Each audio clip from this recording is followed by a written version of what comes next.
So if I talk about the second case, the object is kept beyond 2f1. So I have an object AB which is kept beyond 2f1, and to form the image of this object kept in front of a convex lens, I will use some standard rays. So the first standard rays I am considering as the ray travelling parallel to principal axis. This is one of the standard rays travelling parallel to principal axis. Other ray is a ray which is passing through optical center, because I have already told you that if we consider standard rays from the object, we know the path of refracted rays, and to form the image we can consider any two incident rays. Okay, so let's draw the image. I know that if a ray is travelling parallel to principal axis, after refraction it will pass through f2. So let's draw the refracted ray. Here it is the refracted ray, and the ray passing through optical center will go undeviated. So if I continue this ray, it is meeting at some point. So this is a point where the rays after refraction are meeting at a point. So that will be the position of image, and remember, image will always be perpendicular to principal axis. So I will draw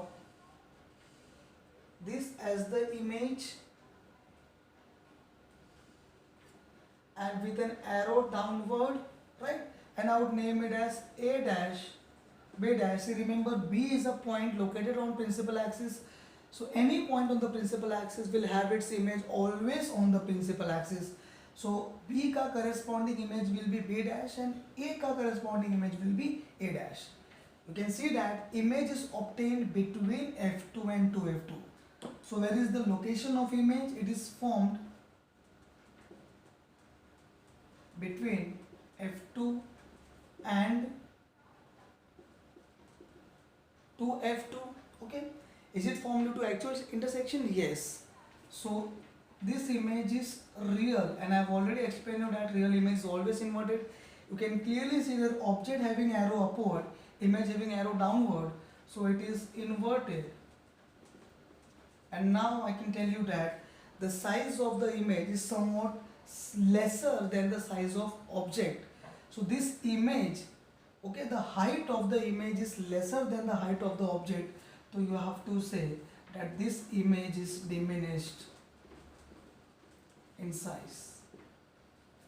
Okay, if I talk about one applications, so this is the actual applications of a camera, because in camera, whenever we try to focus an object, we see the same object on a screen which is very small, right?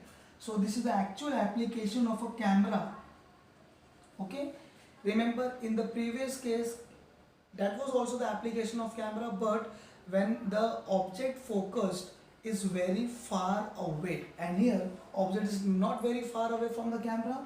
So any object, if we are focusing, that is easily focused on the screen, that means a bigger size object is easily obtained as a smaller size on the screen. So this is the second applications.